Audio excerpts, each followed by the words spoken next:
అప్పుడే పెళ్ళైనాక ఫస్ట్ బ్రాహ్మణుడు తోటి 3 రాత్రులు గడపాలి. గడిపినాక అప్పుడు మొగనికి వంట అలో చేస్తారు. మళ్ళీ ఈ రూల్స్ అన్ని బ్రాహ్మణ్కి వర్తిస్తాయా, బ్రాహ్మణ స్త్రీకి వర్తిస్తాయా? వర్తించవు. ఓన్లీ శూద్రులకే. ఓకే, చూడండి ఎంత అబ్యూజ్ చేసిందో. ఈ 3 రాత్రులు బ్రాహ్మణ్తో గడిపేది 1819లో బ్రిటిష్ వాడు నిషేధించాడు. అర్థమైందా? శూద్రుల అందమైన ఆడపిల్లలను దేవుడికి పెళ్లి చేసి ఊరిలో ఉండే అగ్రకులాల వారు అనగా బ్రాహ్మణులు, మునసబులు, కరణాలు, కామాంధులు వారి కామాంచ తీర్చుకునేవారు. ఫస్ట్ బ్రాహ్మణులు చేసేవారు, తర్వాత వీళ్ళందరినీ యాడ్ చేసుకున్నారు. ఓకే, సో ఇది 1829లో బ్రిటిష్ వాడిని నిషేధించాడు దేవదాసి వ్యవస్థ. ఒక్కొక్క దగ్గర ఒక్కొక్క పేరు పెట్టి పిలుస్తారు, జోగిని అంటారు. ఇప్పటికీ ఈ గ్రామీణ ప్రాంతాల్లో ఉంది. ఎందుకంటే వాడికి ఉన్న కోరికలు తీర్చుకోవడానికి దేవుడికి లగ్గం అంటాడు. దేవుడికి లగ్గం చేస్తే దేవుడు వచ్చి చేయాలి. మరి నువ్వెందుకు చేస్తున్నావు?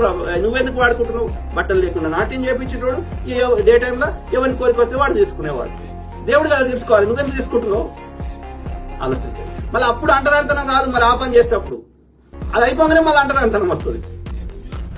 ఎంత మూర్ఖము. మళ్ళీ ఇట్లా మన దేవదాసికి ఒక్క బ్రాహ్మణ స్త్రీ పని చేసిందా? మళ్ళీ శూద్ర స్త్రీ చేయాలి, దళిత స్త్రీ చేయాలి. ఇవి మాట్లాడితే నేను దేశద్రోహిని, నేను కమ్మిని, నేను కాంగిని, నేను గొర్రె బిడ్డని. ఎంత ఘోరం రా.